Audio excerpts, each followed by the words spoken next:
राधे राधे दोस्तों। तीन स्त्रियों को तुलसी को जल कभी नहीं देना चाहिए। दोस्तों, अक्सर हम सभी लोग देखते हैं कि हम सभी लोगों के घर में तुलसी जी तो होती हैं, तुलसी का पौधा तो होता है, पर हम उसमें कुछ ऐसी गलतियां कर देते हैं जिसकी वजह से हमें तुलसी के पौधे को अपने घर में रखने का फल नहीं मिलता है। इसलिए इस वीडियो को आप लोग पूरा जरूर देखिएगा ताकि आप लोगों को ये जरूरी जानकारी यहाँ पर मिल सके। दोस्तों, सबसे पहली चीज आप लोग ये समझ लीजिए कि आपके घर में जो तुलसी होती है वो कभी भी सीधा जमीन पर नहीं लगी होनी चाहिए। तुलसी जी को हमेशा या तो आप किसी गमले में लगाओ या तो कोई एक क्यारी बनाओ। अगर जमीन पर भी लगा हुआ है ना, तो एक क्यारी टाइप कुछ बनाओ और उस क्यारी के अंदर फिर उस तुलसी के पौधे को करो। तुलसी के पौधे को कभी भी सीधा जमीन पर नहीं लगाया जाता है। हालांकि बहुत सारे लोगों के यहाँ लगा होता है, तो आप कुछ मत करो, बस उसके आसपास एक अच्छा सा मतलब बाउंड्री सी बना दो, एक क्यारी सी बना दो, जिसकी वजह से जो है वो तुलसी का पौधा उसके अंदर आ जाए। ठीक है, फिर कोई दिक्कत परेशानी यहाँ पर हम लोगों को नहीं होती है। अब इसके बाद में दोस्तों, तुलसी से जुड़े हुए बहुत सारे ऐसे नियम हैं जो कि आप लोगों को जरूर पता होना चाहिए। तुलसी जी को जब भी आप लोग छूते हो तो हमेशा शुद्धता का ध्यान रख कर ही आप लोग छुआ करो। जैसे आप लोग कभी स्नान नहीं किए और आप लोग तुलसी को छूते हो तो ये बिल्कुल गलत है ना। आपसे तुलसी स्पर्श भी नहीं होनी चाहिए। अगर आप लोगों ने स्नान नहीं किया है, आप शुद्ध नहीं हो। ठीक है, तो इसलिए हमेशा इस चीज का ध्यान रखना कि तुलसी को जब भी छुओ, जब भी तोड़ो, तो हमेशा शुद्धता का ध्यान रखते हुए ही आपको तोड़ना है। अब दोस्तों, सबसे पहले हम लोग ये जान लेते हैं कि भाई तुलसी जी को हमें कब कब नहीं छूना चाहिए, कब कब नहीं तोड़ना चाहिए। देखो, रविवार का जो दिन होता है, ये ज्यादातर लोगों को पता है कि हाँ भाई, इस दिन तुलसी को नहीं छुआ जाता है, नहीं स्पर्श किया जाता है। तो आप बिल्कुल सही हैं, इस दिन तुलसी को स्पर्श नहीं किया जाता है।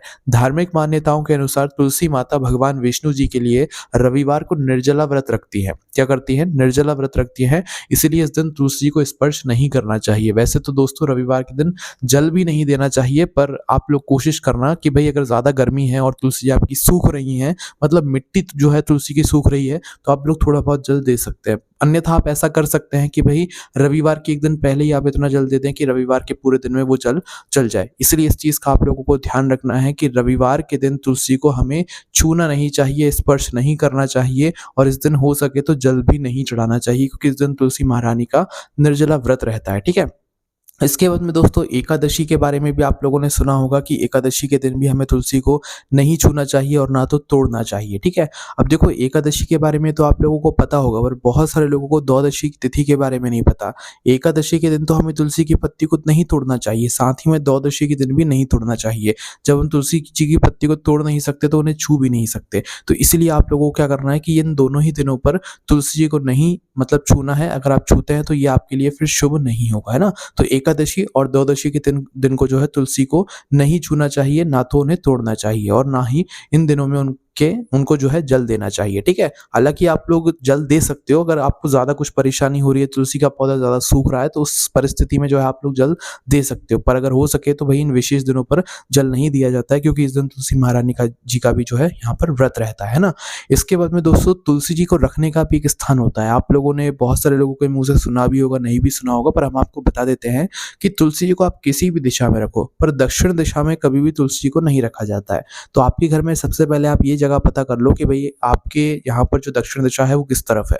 तो भाई उस तरफ आपको तुलसी को नहीं रखना चाहिए। तुलसी जी को दक्षिण दिशा की छोड़कर, दक्षिण दिशा को छोड़कर, दक्षिण दिशा की दिशा को छोड़कर आप किसी भी दिशा में अपने घर के अंदर जो है तुलसी को रख सकते हैं, क्योंकि वास्तु शास्त्र के अनुसार तुलसी के पौधे को दक्षिण दिशा में रखने से नकारात्मक ऊर्जा का प्रभाव जो है वो हमारे ऊपर और हमारे घर पर बढ़ जाता है ना। तो इसलिए इस बात का आप लोगों को ध्यान रखना है। इसके बाद में दोस्तों, तुलसी जी को जब आप तोड़ते हैं ना, तो हमेशा ध्यान रखना कि कभी भी तुलसी जी को ऐसे जल्दबाजी में नहीं तोड़ा जाता है। ना तो तुलसी को नाखूनों से तोड़ा जाता है। कई सारे लोग होते हैं जो कि भाई नाखूनों से जो है तुलसी को कट कर देते हैं, तोड़ देते हैं। तो कभी भी तुलसी को नाखूनों से नहीं तोड़ा जाता है, अपनी उंगलियों से ही, हल्के हाथों से जो है तुलसी को यहाँ पर तोड़ा जाता है। तुलसी को सम्मान के साथ भी यहाँ पर आपको तोड़ना चाहिए। इसलिए ध्यान रखना है कि नाखून से तुलसी को नहीं तोड़ना है, और हल्के हाथों से सम्मान के साथ तुलसी को जो है यहाँ पर आपको तोड़ना है, और उनसे आज्ञा लेकर तोड़ना है। ऐसा नहीं कि गए और सीधा तोड़ लिए, नहीं, तुलसी महारानी से पहले आज्ञा लेना है, उसके बाद ही आपको कुछ जो विशेष दिन होते हैं तोड़ने के, उन दिनों में ही यहाँ पर आपको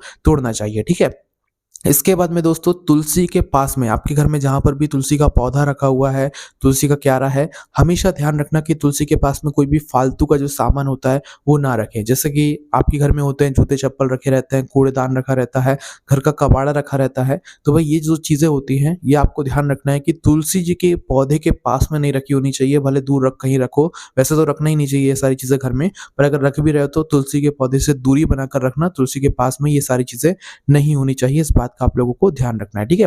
इसके बाद में दोस्तों तुलसी जी को कभी भी सूर्यास्त के बाद नहीं तोड़ना चाहिए। मतलब तुलसी जी को आप सुबह तोड़ सकते हो, दोपहर में भी तोड़ सकते हो, पर शाम होने के बाद तुलसी को नहीं तोड़ा जाता। इसलिए ध्यान रखना तुलसी को सूर्यास्त के बाद नहीं तोड़ना चाहिए। अगर बहुत ज़रूरी हो तो ताली बजाकर और तुलसी माता से प्रार्थना करने के बाद ही तुलसी जी के पत्तों को तोड़ना चाहिए। अन्यथा अगर ये भी ना करो, ये ना ही करो तो ज़्यादा बेहतर है। अन्यथा अगर आपको ज़रूरत पड़ भी रही है रात्रि में तो तुलसी के पौधे के नीचे बहुत सारी पत्तियाँ अपने आप ही झड़कर गिर जाती हैं, तो आप उन पत्तियों को यहाँ पर इस्तेमाल कर सकते हो, ठीक है? इसके बाद में दोस्तों कभी भी ध्यान रखना कि अगर आपके घर में मतलब कोई भी गलत तरीके का सेवन करता है, मांसाहारी या मतलब शराब वगैरह की चीज़ों का इस्तेमाल करता है, तो भई आपके घर में तुलसी का जो पौधा है, वो मतलब ज़्यादा अच्छा नहीं रह पाएगा, ठीक है? इसलिए कोशिश करना कि आप अपने घर में शुद्धता बनाए रखो, उसके बाद ही आप अपने घर में तुलसी का पौधा यहाँ पर मतलब लगाओ, है ना? क्योंकि तुलसी वहीं रहना पसंद करती है जहाँ शुद्धता रहती है, क्योंकि तुलसी जी जो है वो एक पवित्र पौधा है और इसीलिए इसके पास अशुद्ध चीज़ों का जो है रखना बिल्कुल गलत माना जाता है और अगर रखते हो तो इससे आपके ऊपर दोष लगता है, ठीक है? इसके बाद में दोस्तों जो है प्रतिदिन शाम को तुलसी के सामने आपको घी का दीपक भी ज़रूर जलाना चाहिए। हालाँकि प्रतिदिन जो है घी का नहीं लगा पाते हैं आप सभी लोग, तो तेल का भी लगा सकते हैं। पर प्रतिदिन शाम के समय दिया बाती के रूप में आपके घर में तुलसी के क्यारे के पास में, तुलसी के पौधे के पास में दीपक ज़रूर रखाना चाहिए, वो भी प्रतिदिन, ठीक है? चाहे कुछ हो जाए, तुलसी के पास में एक दीपक ज़रूर रखाना चाहिए। इससे घर में सकारात्मक ऊर्जा का जो संचार है, वो सदैव होता रहता है, घर में सुख शांति सदैव बनी रहती है, ठीक है? इसके बाद में दोस्तों तुलसी पूजा के समय साफ वस्त्र ही आपको पहनने चाहिए। जब आप तुलसी पूजा करते हैं, तुलसी के दिया बाती करते हैं तो शुद्धता के साथ में करनी चाहिए और सुबह के समय जब तुलसी की परिक्रमा करते हैं, तुलसी की पूजा अर्चना करते हैं, तो कोशिश किया कीजिए कि साफ और धुले हुए वस्त्र ही पहने, पूरी शुद्धता के साथ में ही आप लोगों को यहाँ पर तुलसी की पूजन अर्चना करनी चाहिए। क्योंकि पुराणों में बताया गया है कि तुलसी जी में जल देते समय बिना सिलाई का वस्त्र ही आपको पहनना चाहिए। हालाँकि अब ऐसा पॉसिबल नहीं है, पर जब भी अगर आप कोशिश कर सकते हैं, तो आप ऐसा करें, ठीक है? इसके बाद में दोस्तों तुलसी को हमेशा सम्मान और श्रद्धा के साथ ही आप स्पर्श करें। कभी भी हमने आपको शुरू में ही बताया कि जल्दबाजी में आपको तुलसी नहीं तोड़ना है, पूरे सम्मान के साथ उनसे आज्ञा लेकर ही आपको तुलसी को छूना चाहिए और फिर उनको तोड़ना चाहिए, ठीक है? इसके बाद में तुलसी के पौधे को हमेशा आपको साफ-सुथरा बनाकर रखना चाहिए। मतलब कि आपके घर में जो तुलसी का पौधा है, वो आपने अक्सर देखा होगा कि तुलसी की पत्तियों पर धूल जम जाती है, जाले लग जाते हैं और भी बहुत सारी चीज़ें होती रहती हैं, ठीक है? तो हमेशा कोशिश करना कि जो आपके घर में तुलसी का पौधा है वो साफ-सुथरा रहे, जाले वगैरह लग रहे हैं, धूल वगैरह तुलसी पर लग रही है, तो आप उन्हें निरंतर जो है साफ करते रहें। ये ज़्यादा ज़रूरी रहता है, इसलिए इस बात का ध्यान रखें। आप तुलसी के ऊपर पानी भी डाल सकते हैं उनकी पत्तियों को साफ करने के लिए, पर वो दिनों में जिस दिन आप लोग तुलसी को छू सकते हैं और उन पर जल चढ़ा सकते हैं, ठीक है? तो तुलसी जी को हमेशा साफ-सुथरी आपको रखना चाहिए, आपके घर में जो तुलसी जी होती हैं उसको, है ना? इसके बाद में दोस्तों अगर आप लोग अपने घर में तुलसी का पौधा लगा रहे हैं, तो तुलसी जी के पौधे को लगाते समय शुभ मुहूर्त का ज़रूर ध्यान रख लें। हालाँकि अगर आपको ज़्यादा कुछ नहीं पता है शुभ मुहूर्त के बारे में, तो आप लोगों को गुरुवार और शुक्रवार के दिन जो है तुलसी का पौधा लगाना चाहिए, क्योंकि इन दोनों दिनों में लगाने से जो है तुलसी का पौधा अच्छा पनपता है और बहुत शुभ होता है, ठीक है? इसके बाद में दोस्तों तुलसी के पौधे को जल देते समय सूर्योदय के समय आप लोगों को जल ज़रूर अर्पित करना चाहिए, ठीक है? प्रतिदिन जैसे जल हम लोग अर्पित करते हैं ना, तो जैसे सूर्यदेव को आप जल अर्पित करते हो, है ना? तो वैसे ही आपको तुलसी के पौधे को भी जो है मतलब सूर्योदय के समय जल ज़रूर अर्पित करना चाहिए। इससे तुलसी मैया बहुत आपसे प्रसन्न होती है और वो आपको बहुत आशीर्वाद देती हैं और आपकी जो भी मनोकामनाएँ होती हैं वो सारी पूर्ण करती हैं, आपके दुःख और परेशानी को भी वो दूर करती हैं। तो दोस्तों ये इतनी सारी चीज़ें थी जो कि आपके घर में जो तुलसी जी होती हैं उनसे जुड़ी हुई हैं, जो कि आप लोगों को हमेशा ध्यान देना चाहिए और जो हमने आपको जगहें बताई हैं उन तिथियों में या उन दिनों में आपको कभी भी तुलसी जी को जल नहीं देना चाहिए। बाकी अगर आपके मन में अभी भी कोई प्रश्न है तुलसी से जुड़ा हुआ, तो उसे हमसे कमेंट करके पूछ सकते हैं। आपको कमेंट में राधे राधे ज़रूर लिखना है। आप सभी लोगों को वापस से राधे राधे।